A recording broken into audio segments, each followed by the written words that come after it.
views and opinions expressed in this program are those of the participants and do not necessarily reflect the views of BronxNet or the program underwriters.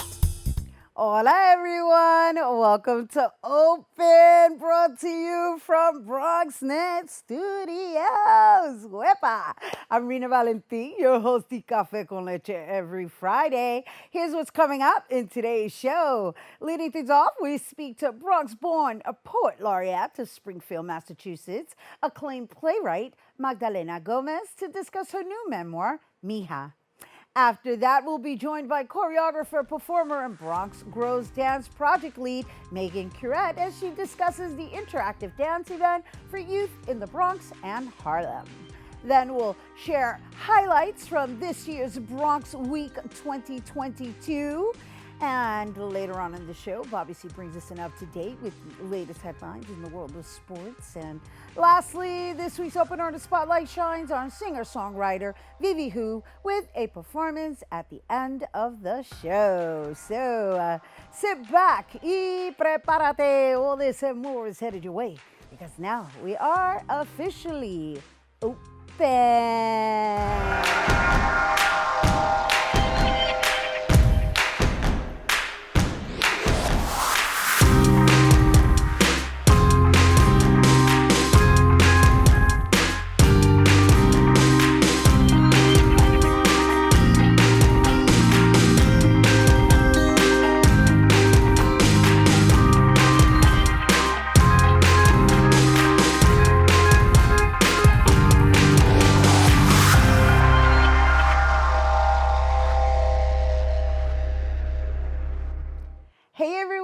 Welcome to Open. I'm Rhina Valentin, your host of Café con Leche for the next hour, coming to you from the newly upgraded BronxNet Studios. Woo! Inviting you to get social with us online, that is.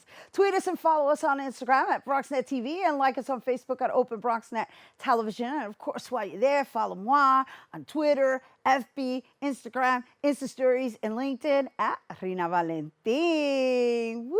We are back in studio. Welcome, everyone. Our first guest is a Bronx-born Poet Laureate of Springfield, Massachusetts, where she co-founded Teatro Vida, a performing arts collective. She is a playwright, educator, and an Academy of American Poets Laureate fellow. Her nationally acclaimed musical, Dancing in My Cockroach Killers, produced by Pregones PRTT with much success, has been performed in Los Angeles, D.C., Massachusetts, and off-Broadway in New York City. Today, we will discuss her newly published memoir, Mija, which sets to reclaim the genius of her youth. And here to share more, we welcome one of my favorite people on the planet, Poet Laureate of Massachusetts, playwright and educator, Magdalena Gómez. Woo! Thank you, Rhina Divina. You are also one of my favorite people. Woo! Let's hear it for the new moment in your new studio setup. Yeah! That's it. BronxNet. That's it. I love it. I love it. I love it. Free speech through access. Say that again. Free speech through community access. Thank you. Thank you. Thank you for inaugurating us into the new studio. You're actually the first person I'm interviewing in studio. So it's an honor. Thank you. And as it should be you. Congratulations to you. And congratulations to us all because we made it, right? And that's right. That's right. This is not easy work. And you've been at it a long time, and damn, you're good at it. Thank you. Thank you. Thank you. Oh, see, I told you guys, I love her. Don't you love her? I love her. But we're here to talk about you and this new endeavor. I mean, everything you put your hands on is magic, right? I'm a big fan. I did mention the book Shameless Woman, which happens to be one of my reference books, right? Whenever I want to get inspired, I refer to Shameless Woman, and I just randomly open the book and pick whatever comes to me just because of your flavor, you know? It's just raw and authentic and real and relatable. And so I know this time around you decided to go in memoir style. So let's talk about, like, I guess I really want to know if the pandemic brought on this unveiling and revealing and or healing in this writing style. I will not give the pandemic credit for that. No. Got it. This book has been germinating on a cellular level throughout my body for decades. And what the pandemic did allow was the time and the space. And also getting a fellowship from the Academy of American Poets through the Andrew W. Mellon Foundation provided the funding that allowed me to take the time to complete this work that had been germinating for so long. And So, no, and I can't, I can't wait to read it. I wish I would have a copy prior to this interview, but it's okay. I will wait patiently. I know you're going to have a wonderful book launch here in the Bronx, no less, at Pregones Theater. And so um, I just wondered, right? Like, in this process, right, in what you're saying with regards to like the time and having the time and of course having the financial backing to really pour yourself into it. What is it about doing it in memoir style that really was that your intention from the beginning? yes, Yeah. yes, yes, that was always my intention. Um, Heliotrope Books, who is the publisher, and I have to give them a shout out. I love them so much. They show so much respect to authors, inclusion in the process, support. You are so respected and loved by this publisher, Heliotrope Books. I can't speak highly enough about them. And the joy of working with them has been from beginning to end. And I don't have a copy of the book either, so Okay, good, please good, don't good to know. don't feel slighted. I don't have a copy either. And you're the author. That's wonderful. So we're in the Yeah, same boat. yeah. So why I said I think you were sent a how you say an uncorrected proof, but that's not the same as Right, reading, right, the book. right. So yeah, memoir style. Why? Because recuerdos plays such an important role in our moving forward. This book is prose, it's lyrical prose. It includes poetry and it includes dreams that are selections from a 35-year dream journal that I have kept because dreams inform our waking. And I wanted to write a book that was relatable, even though it's a very specific to the Bronx, to a time of the 50s, 60s, and 70s. Um, it is it's funny, the more intimate you get in a book, the more universal it becomes. And I want people to read this book and hear and feel their own stories. I call it a time machine. And I say I want to make my own body, my own experience, a time machine for the experiences of others. And even though it deals with trauma and horrific things, I don't believe in holding people hostage to my pain. I create humor throughout the whole book. So one moment you're going to read something really awful, but you're going to laugh about it because I'm going to make sure that you do. Yeah, because you're good like that. You're good like that as far as like giving it raw and then adding that little sprinkle of Yeah, comical relief. Yeah. yeah, we have enough heavy in the world right now, but that doesn't mean we don't deal with the issues of mental health, of the abuse of children. A lot of it is about, how adults often don't understand just how profound and how brilliant children are. And they don't really see them or hear them in the fullness of their being.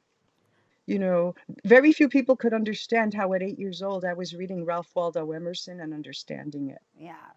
It's one of That my was that was a favorites. little secret thing I was doing. That he's one of my faves too. Transcendental. Mhm. He's a transcendentalist. So, and I Mhm. think you and I share that in common as well, right? Mhm. So, the other thing I wanted this just made me think of the cover. Because the cover itself, the cover of the book, it has this mysticism of almost like a bird escaping a cage, and so I wanted to know what the inspiration was behind that. Oh, I am so happy to tell you the sculptor of that work is the very well-known and respected Sarah Haviland. And she has created masterworks and throughout New York State, up in New York State, and I'm sure in other places as well. And it was the publisher, and I struggled with the cover. That's another thing about heliotrope, you know. I had a say in my cover. Nice. And I was able to say, no, not that one, no, not that one, no, not that one. And we kept talking about what the intention of the book was. And then the publisher realized she had taken a photo of this sculpture many years ago. She knows the artist, asked the artist's consent, and she gave it. And what I love about it is that it's a bird trying to flee, but it is still tethered. I also like that the body is in the shape of a mermaid. For me, anyway, it Yeah. feels like a mermaid. So it encompasses so many parts of who I am. And even though I was attempting flight from the time I was a little infant, Right. I was still tethered. Got it. Got it. And so before we go, really quickly, the title Mija, because we're running out of time, but I think we must share with the audience why you chose that title. Obviously, translated in English, that's like daughter, but it also has other references in Spanish. Yes, also the loss of my name. My name is not mentioned throughout the book, is the erasure of the child. Ah, She is Mija. She's not Magdalena, she's Mija. ah. And the recovery doesn't happen quite the way people might expect it to. I don't want to give away anything. Right. I was like, But ooh, left us but with, she's with some Mija. suspense. She's Mijita. And there's so many characters in the book, and they're beautiful and hilarious. And the triumph, my triumph, coincides with also the triumph of the people of the Bronx. Well, When everything was happening and being done to it was an oppressed community by greed and capitalism and the butchering of it by Robert Moses, you know. So there's a lot in there, but it's about laughing, and it's about how we create words like, I don't know if I can say this on the air, sanavambiche. right. I don't know. They have to be able to understand it. Right. It's All a made up boricua thing. words. And I don't apologize for the code switching, and I do not provide a glossary because my philosophy is speak Spanish. This is one of the Americas. Right. I love it. No, that's another reason why I love you so much, is like just that the code switching, the keeping it raw, the political undertones, the societal references, but yet there's a means of healing through finding humor in every single experience. And for that, I'm forever grateful for you even entering my life through in person and through your books. Once again, you guys, that was Magdalena Gómez. And well, Magdalena is actually, as I mentioned before, she's the Poet Laureate of Springfield, Massachusetts. She's an acclaimed playwright and an educator. She's one of my mentors as well. But really, this is all about her new memoir, Mija, which is going to be available on Amazon and Barnes and Noble. But Pregones PRTT is going to be hosting Magdalena's book launch of Mija on Wednesday, May 25th from 7 to 9 p.m. And that's located at 575 Walton Avenue in the Bronx. Reservations are required, though, because there's limited seating. So if you're interested, you can call 718-585-1202. And of course, for more information, visit pregonesprtt.org. All right, we have to take a quick break, but when we return, we'll hear about Pepatian, Bronx Arts Collaborative's new interactive dance event coming to the youth of the Bronx and Uptown. Don't go anywhere. BronxNet Television partnered with the Bronx Chamber of Commerce for a media training workshop for business leaders looking to raise their visibility in a post-COVID economy. This is a very important couple of months, so making sure they're getting back on their feet, and then also making sure the community is aware of the new businesses that are coming into the area over the next couple of months. He's the newly appointed executive director of the 161st Street Business Improvement District, working to see around 100 small businesses bordering Yankee Stadium get the resources they need to recover Part of that vision for Trey Jenkins is participating here. For me personally, it gets me practice to do interviews and talk to the media. It seems that's going to be more and more on my plate, being that we're by Yankee Stadium. What we do at BronxNet is community development through media. And we're so proud to partner with the Bronx Chamber of Commerce and Lisa Soren and the Bronx business community. Bronx Talks' Gary Axelbank spoke to participants about the focus they need to have when it comes to getting their products and services out. Raven Major, owner of the Cleaning Lady NYC LLC, was among those in the group. Just to build awareness and just to let people know about this business, and that's it, and spread excellence. Why not? Especially now as communities and businesses prepare to come back. My company specializes in deep cleaning and maintenance cleaning for homes and offices. And already a mecca for tourists, the Woodlawn Cemetery and Conservancy is already a major draw for tourists. Director of Marketing and Media Relations Barbara Solinsky shared why she's here. It's so important because we have so many opportunities. We're called upon to have interviews, we're on Zoom calls, and all of that all put together. I think it's important to be able to portray ourselves in a professional way and learn some tips here today. I'm owner and operator of Forever 100 Hair Collection, which is an online store. And we sell hair extensions, wigs, lashes, and accessories. And Katina Sims is owner of Forever 100 Hair Co. She's there also to get some tips. In the time of post-COVID, the idea is tell your story as quickly and as efficiently as possible. We're going to help you get there so that people pay attention. And president of the Bronx Chamber of Commerce, Lisa Soren, shared she's also working to prepare the Bronx workforce, accepting and training teens participating in the Summer Youth Employment Program. These are our future business people, our future leaders, our future. And technology has sort of kind of taken that away. Yet technology is what we're using today to communicate. But at the same time, I think it's really, really important for us to prepare the next generation. BronxNet also prepared to work with educators and the business community to accomplish this. We can customize something special for your students, for your professionals, for the public. For more information on the workshops, you can go to bronxchamber.org. And for more on the media training, you can visit bronxnet.org. At the Hutchinson Metro Center, Arlene Makoko for BronxNet.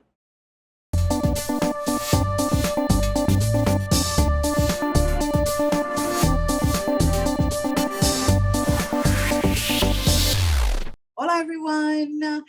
Welcome back. Like everything else nowadays, I should say, welcome back to a hybrid version of Open Friday. Our next guest represents Bronx Grows Dance, a two-day live and interactive dance event, produced by Pepatian Bronx Arts Collaborative in collaboration with that would be the Bronx Academy of Arts and Dance, with the purpose of gathering youth from the Bronx and uptown communities to engage with and having dance in their lives. And here to share more is Bronx native dance educator, choreographer, performer, and Bronx Grows Dance project lead, Megan Curet.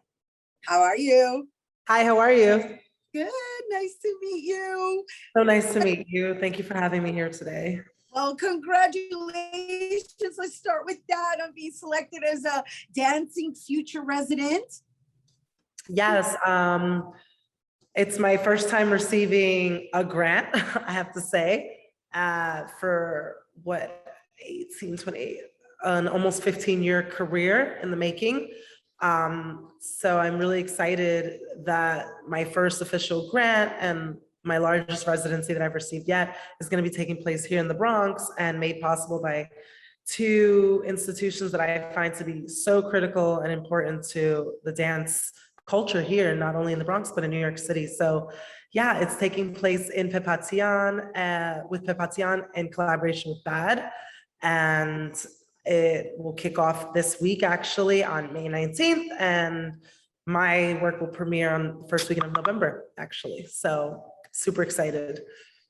Well, congratulations again on that. And so let's just talk a little bit about how it kind of serves in this Bronx Grows Dance, right? So I introduced the Dancing Future residency, which is being presented by Pepatian and BAD, and so is Bronx Grows Dance, right? So those are two separate entities, or does one serve the other? How does that work with your residency? They're actually technically two separate entities. This is sort of a baby project that I've been wanting to bring to fruition for a couple of years now. And, you know, it's one of those projects that I kept mentioning, and I just as a dance educator here in the Bronx, I not only live in the South Bronx, but I teach at Zeta Charter Schools in the same neighborhood that I live in. And as a full-time dance educator, I think interacting with and providing opportunities for the youth is so important to the whole ecosystem of our arts culture. And so luckily enough, we received the grants and the fundings to make it happen this school year. And it's coming towards the end of the year. So it's a really nice way for the youth to wrap up the first year back for many of our kids, right? To in-person learning in this pandemic period.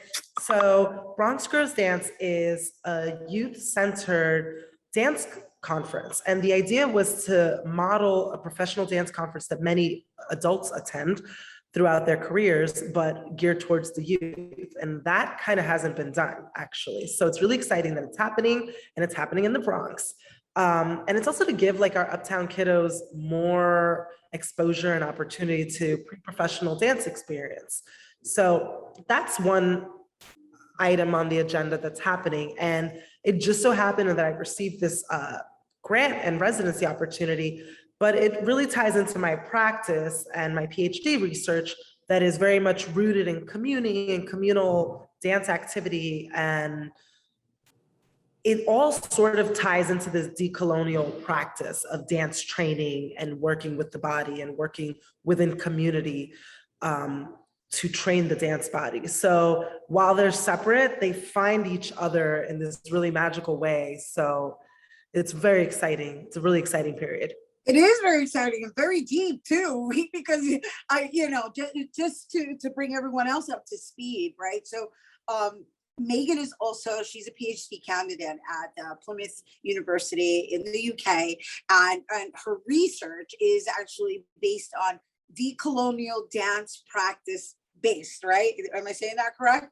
And so the whole concept of, I guess, embracing your roots, taking your roots, bringing in your ancestry into the present, and then fusing it with contemporary while urbanizing it to have that dialogue with the next generation, because you have to meet them where they are, right? I know you know that, you're an educator. I love that you managed to summarize that so well. Thank you. It's so rare that I feel so understood so easily. So I appreciate that. But yes, you're completely right.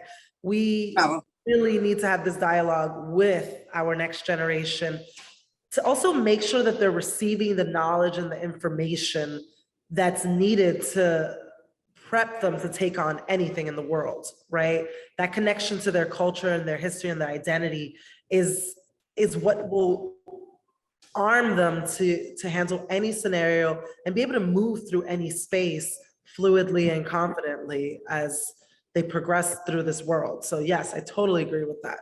Yeah, no, it's wonderful. Thank you. Thank you for confirming that I assessed it properly, right? Because I was visualizing the concept and the fact that it's a symposium. And my other question is the symposium being led by professional dancers, or the youth themselves also participating as leads? So this year, the workshops are being led by professionals. We've got Megan Tucker from Bombasso Dance Co. We've also got Beverly Lopez from Ready Dance Co.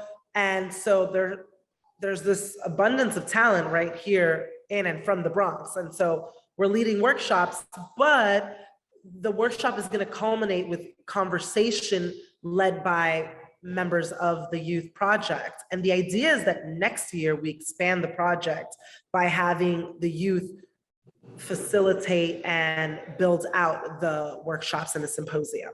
So this is like the birth of what eventually the idea will be, that the youth can lead their own dance symposium as well. Oh, wow. So that's really cool. That's really dope. And I'm glad we're the first to present it too here on Open. And so with that, because it is a dance symposium, is the conversation solely going to be verbal, or is there going to be movement within that structure? That's a great clarifying question. It's a super interactive full body workshop. So we're going to be having contemporary dance workshops, fusion dance workshops with bachata and salsa. They're going to be working with elements of bomba in composition and choreography workshops to also build out their own works throughout the day. And that's going to culminate in sort of open jam session. We're also going to be doing some PhD presentations and some roundtable discussions. Lunch is going to be provided. So it's going to be a really long and invigorating day, so I hope.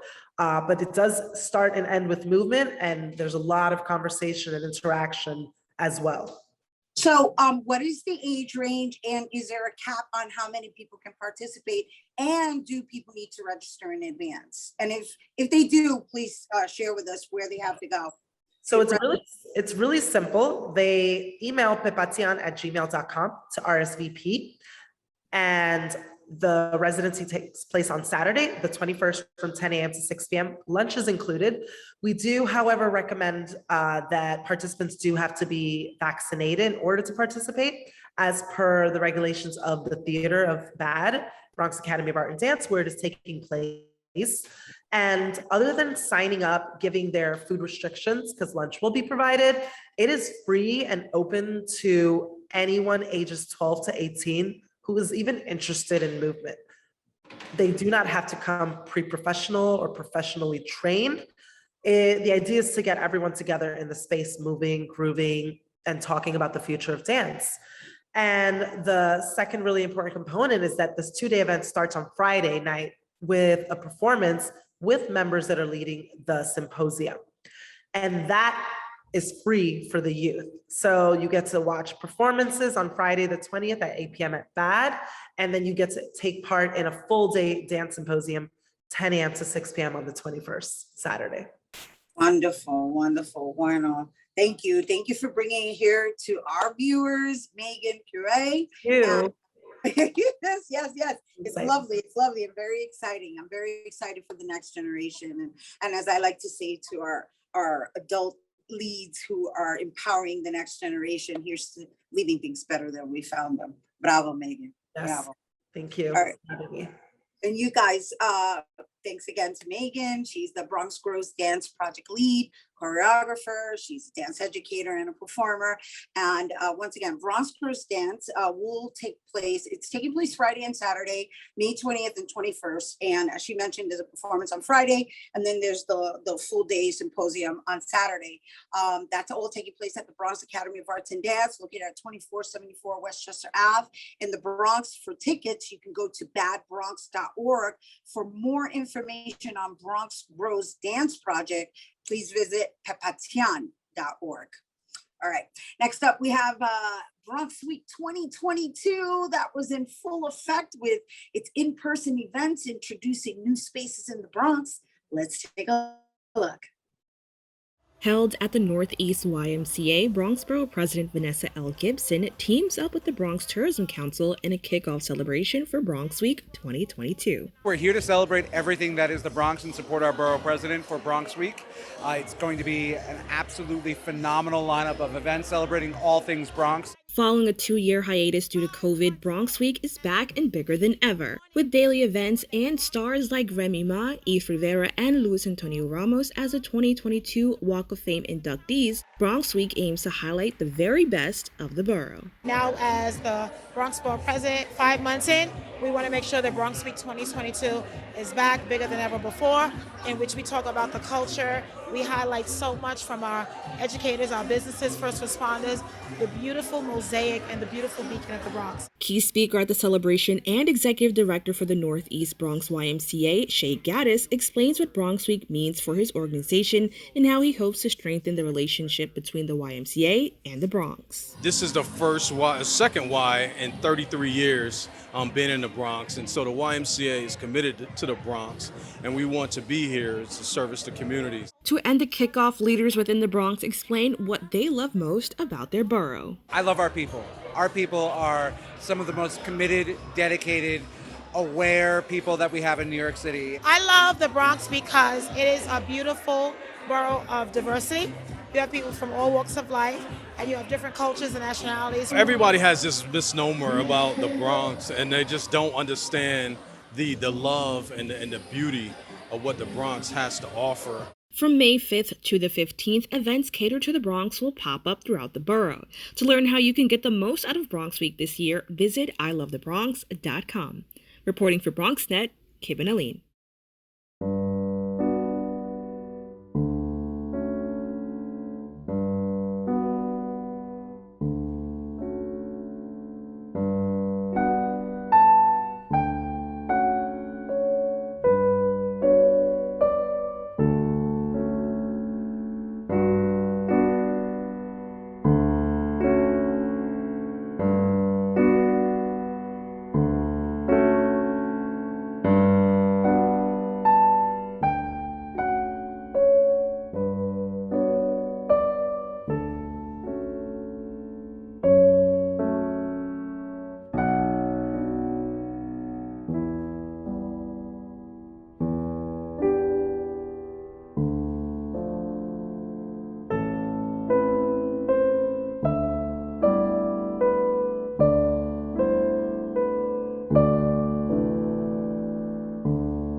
Morning, sports fans. Here in the Bronx, we've got some big news coming out of Rose Hill and Fordham, and I'm very excited to be joined this morning by one of my good friends, Thomas Quigley, who's also the star center fielder for Fordham Club Baseball. Thomas, how's it going? Congratulations on winning the regionals, and you guys are heading to the nationals here in the Bronx. I'm doing great, Bobby. Thanks so much for the congratulations. Honestly, fighting a little bit of allergies right now, but other than that, doing pretty well. It's got to be so exciting for you guys. I know oftentimes that Fordham Club Baseball doesn't get the credit that it deserves, but you guys have some roster. I was hoping you could fill in some of the gaps here. Now, the fans at home know that you play center field, but tell us about some of the other star players on the team, your teammates. Yeah, so I'd say the biggest stars on this team are the pitching staff. We got a lot of new recruits this year because last year we weren't able to play because of COVID. So we only had 7 returning players and picked a roster of 15 new kids from tryouts. And that includes our ace, effectively, Dave Richards, who is a transfer this year.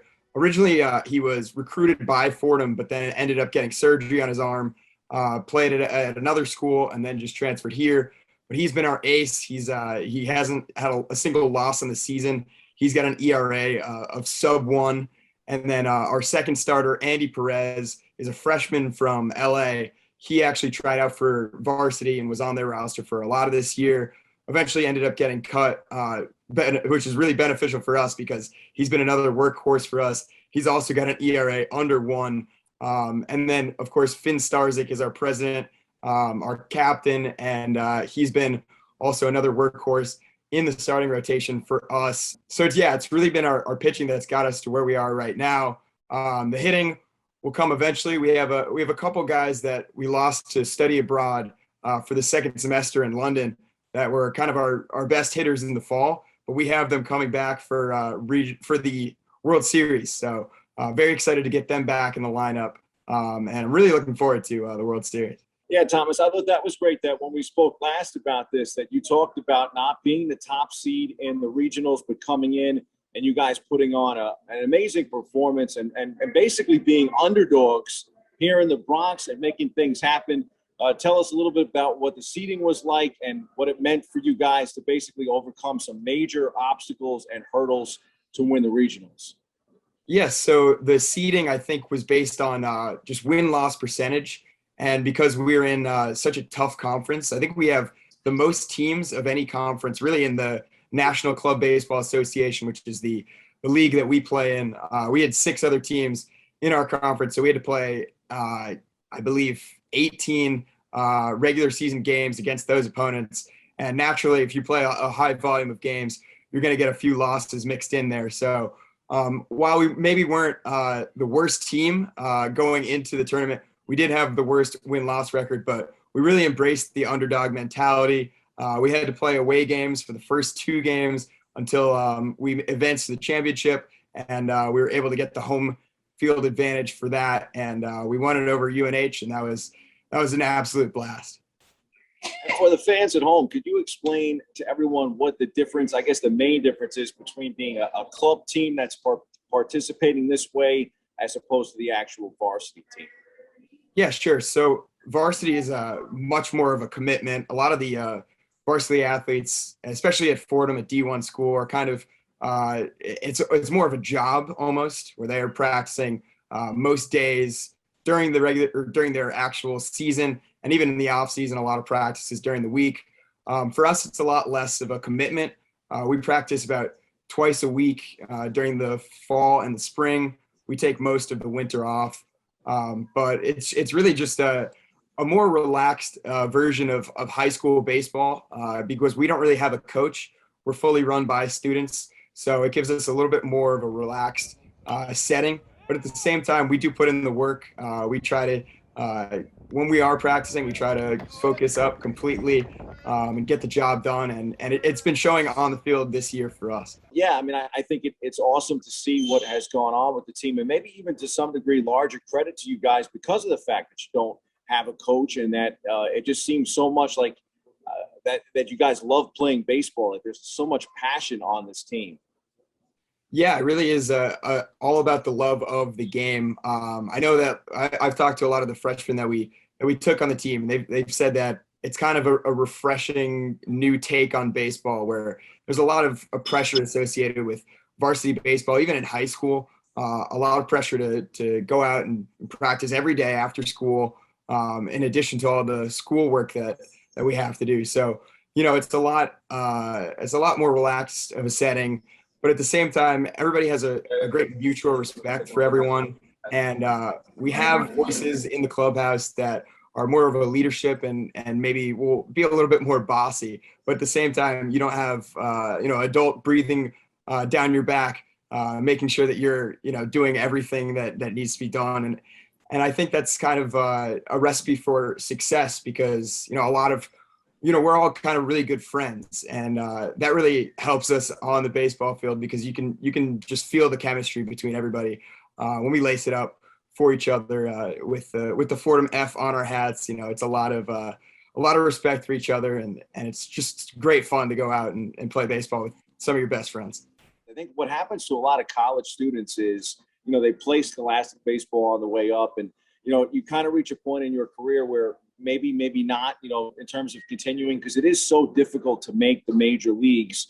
And I think even the guys that play on the varsity team at Fordham, realize that they're kind of getting closer to those last stops when it comes to playing ball. But you guys have shown that, there are other avenues and opportunities. And I thought it was also interesting too, that several of the guys on your team, they play in some of these adult professional leagues too, or semi-professional leagues. Yeah, I suppose so. For a lot of us, we kind of thought our baseball careers were over when we decided to go to Fordham. And luckily, I think the summer before my freshman year, I saw just a little ad that someone put in a Facebook group about tryouts for club baseball. And that really just sparked my interest immediately. So as soon as I got to school, I hit the cages a few times. I made sure that I was at the club fair talking to the guys on the team. But yeah, no, a lot of us really didn't expect to be playing baseball in college, and club baseball has really been kind of a revelation for us. And definitely with the pandemic, it's been a lot sweeter this year to realize the success that we've had on the field, because like I said, we weren't able to play at all last season with COVID regulations. And then the season before that, we only had a fall season, and then we were all shut down by March. So we really didn't get to play any spring games. So this is really, my first club baseball season since my freshman year. So really it's been kind of like miraculous that we're able to even play games this year. So it's been so much fun. But with all the new kids that we've gotten, a lot of them really, they lost the end of their high school seasons because of COVID. So this is also kind of a redemption arc for them on the field. So it's been so much fun. And yeah, we at Fordham, unfortunately, the club sports are largely funded by the players themselves. So we've had to do some fundraising, but we have such a great alumni network. And as soon as we started that fundraiser to send us to Butler, Pennsylvania for the region or for the World Series for club baseball, we got so many donations instantly. We also made some shirts that we got a decent amount of donations there too. So, the strong alumni network has really gone to bat for us this year and, helping us realize our dreams and going to these tournaments. And it's been so much fun. That was part one of our interview with Fordham Club Baseball standout Thomas Quigley. Tune in this coming Monday for part 2.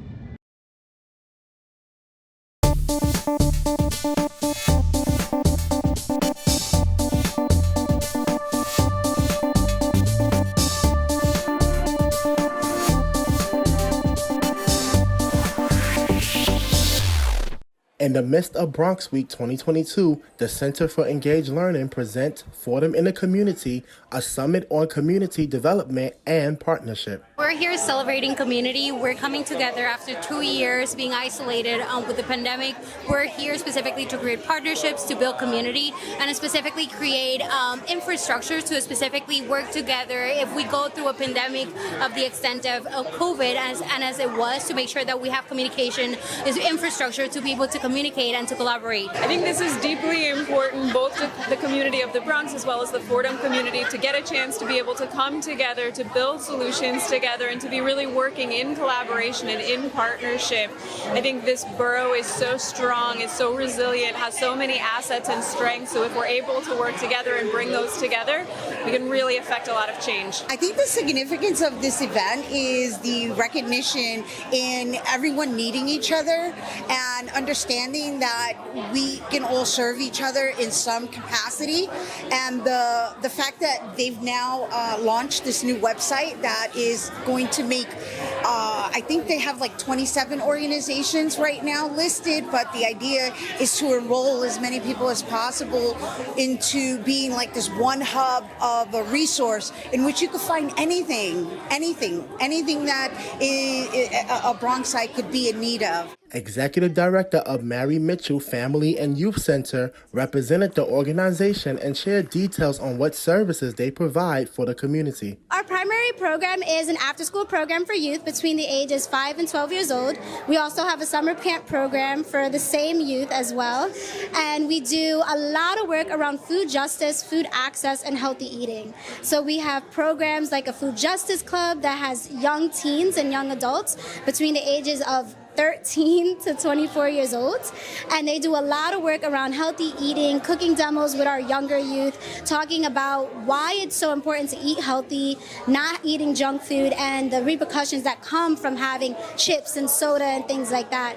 And then we connect them to our local community gardens. So we're a huge supporter of teaching where our food comes from and understanding like the farm to table aspect. So we do a lot of that with our community gardens, and we're actually starting a hydroponic farm at the center right now. So we have a lot of things going around with food access and food security. Dr. Misha Porter, who was the first Black female chancellor of the New York City Department of Education, is now the CEO and president of the Bronx Community Foundation. The Bronx Community Foundation, it's the only community foundation in the Bronx that is dedicated solely to supporting Bronxites, eradicating inequities, and supporting nonprofits, small businesses, and ensuring that the Bronx has a place where we are engaged in giving, in which community members have a part in the decision-making process. What is so important about events like this is we're rebuilding the Bronx with the Bronx by the Bronx, right? And the Bronx was hardest hit by the pandemic because of the situation and the reality in the Bronx pre-pandemic, right? And so it's not by accident that the Bronx was hardest hit. All of us who are Bronxites know if you had asked us 10 years ago if there was a pandemic, who would be hardest hit, we would have said us. And so what happened in the pandemic, though, that was beautiful was Bronxites came together, nonprofits came together, small businesses came together in service of supporting each other and in service of supporting our communities and families. That's what today is about. That's what this event is about. That's what the Foundation's about. This event is a sneak peek into the bright future for the Bronx. Reporting for BronxNet, this is Kyrie Moody. Hey everyone, and welcome back to Open as we continue celebrating Asian American and Pacific Islander Heritage Month. Our last guest is a New York-based singer-songwriter who creates a unique sound by using traditional Chinese instruments with a blend of influences from jazz, R&B, and soul, and Mandarin pop. And her lyrics tell relatable, hopeful stories of her experience immigrating to the U.S. from China, struggling with identity and her path as an artist. Please welcome singer-songwriter and educator, Vivi Hu. Hello and welcome. Hi. It's good to have you here on our first episode in studio. Excited to be here. Well, all right. So, first and foremost, I want to congratulate you on expanding on your artistry, right? So I read in your bio how you've now feel this need to express your political voice through your music. And considering what we've been going through for the past couple of years, let's talk about how that evolved. So at first I was just trying to figure out who I am as an artist. And then in this process, I just feel more and more connected with my community, especially here in New York City, in Chinatown. I started to get more involved with the activities there. I do like performances there and talk to a lot of people there in Chinatown. And then I started to hear what their concerns are and what their hearts are. So that's how I started to think, okay, as an artist, I have the ability to create art or music. So I should let my music to be able to reflect people's thoughts and my community's voice. And the beauty is that you also do it bilingually. Yes. So yeah, obviously, like I grew up in China, so I speak Mandarin, and I learned English growing up, and so I think being able to do both is great because many immigrants they came here not necessarily speak super fluent English, but also like the second generation or third generation, they have perfect English, but their Mandarin might not be as fluent. So I think being able to bridge the two is it's a good thing to do, especially when there are some like cultural conflicts happening inside the family, things like that. Yeah. Yeah, and the other thing, it's good. It's wonderful to have the ability to fuse your cultures, right? And honor thyself in essence, right? Because you do speak both languages and you are here and you do live in the United States. But yet you still want to represent your culture. And right now there's a lot of shifting that's going on. And I had the privilege of listening to your music video, the one that describes the No Mega jail in Chinatown, and I have to say I wasn't even aware of this mega jail that is being initiated to reside in Chinatown, and I want to share with our viewers the story behind you creating this video. Yeah, so that was at the time actually a lot of anti-Asian crime that's happening. Before I knew this news, I just learned about the death of an Asian lady who was killed at her apartment in Chinatown. That was like a week before I heard about this mega jail thing. And then I heard about, they're building a mega jail in Chinatown. Right after this happened, I couldn't believe it. And it just hits so close to home. Like I feel like it could be me, like next one could be me. So I gotta say something. No, what I found really, I guess, serendipitous is that there happened to be a protest that loaned itself to the story and the song that you present and have basically put on record.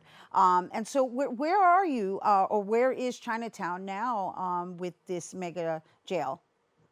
Where does it So stand right now?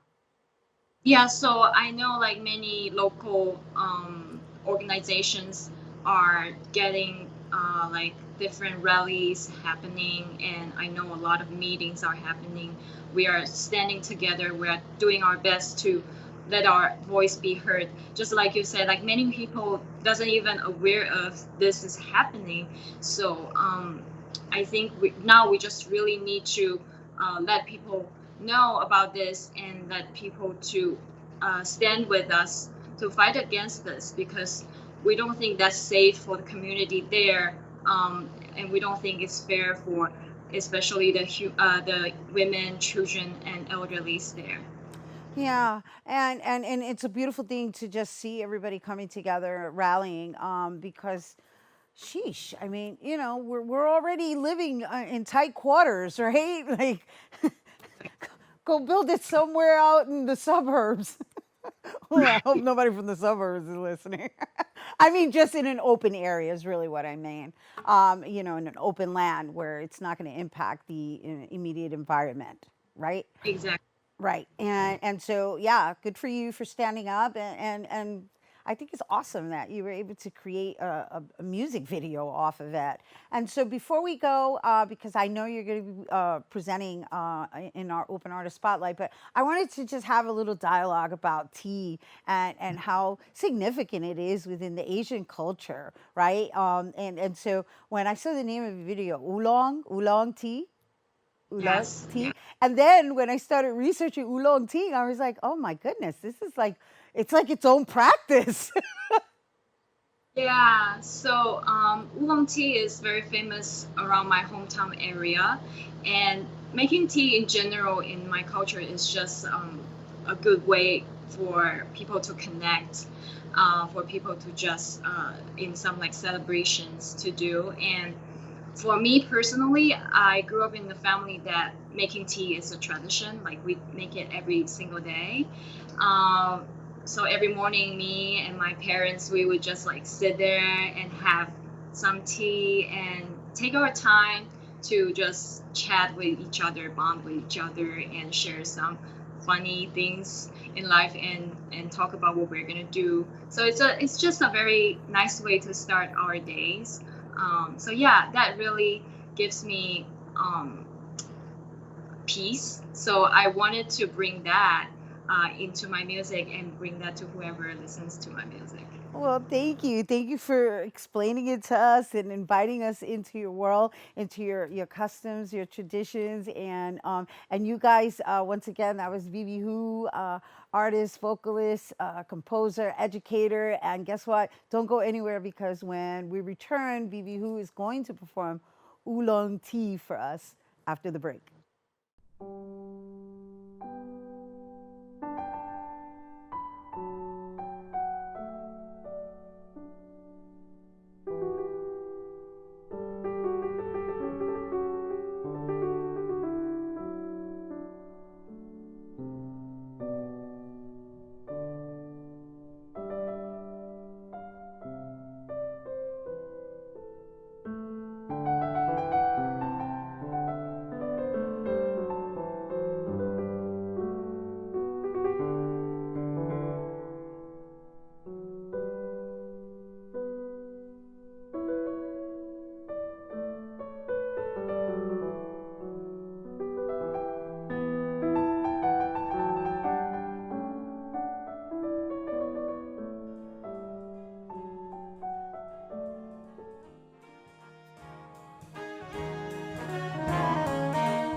We built a media network for you. BronxNet TV. Come learn in your new state-of-the-art studios at Lehman College. At Mercy College. And coming soon to the South Bronx in the Hub. Inspire with your stories, culture, history. Your Bronx on BronxNet. Engage with us. Connect with us at your channels and at BronxNet.tv. Learn, engage, inspire. BronxNet TV. From the Bronx to the world. BronxNet.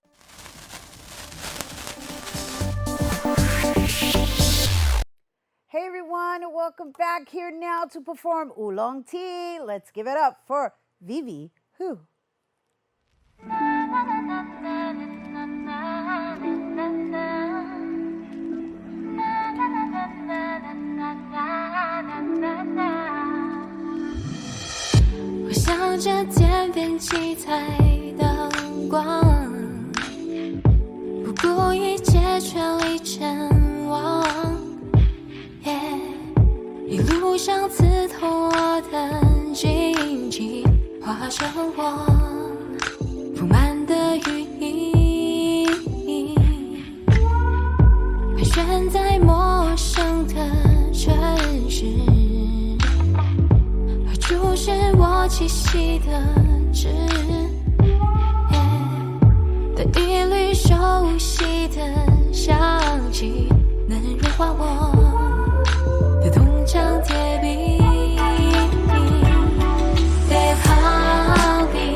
Love it. Gotta love the metaphor. Gotta love that metaphor.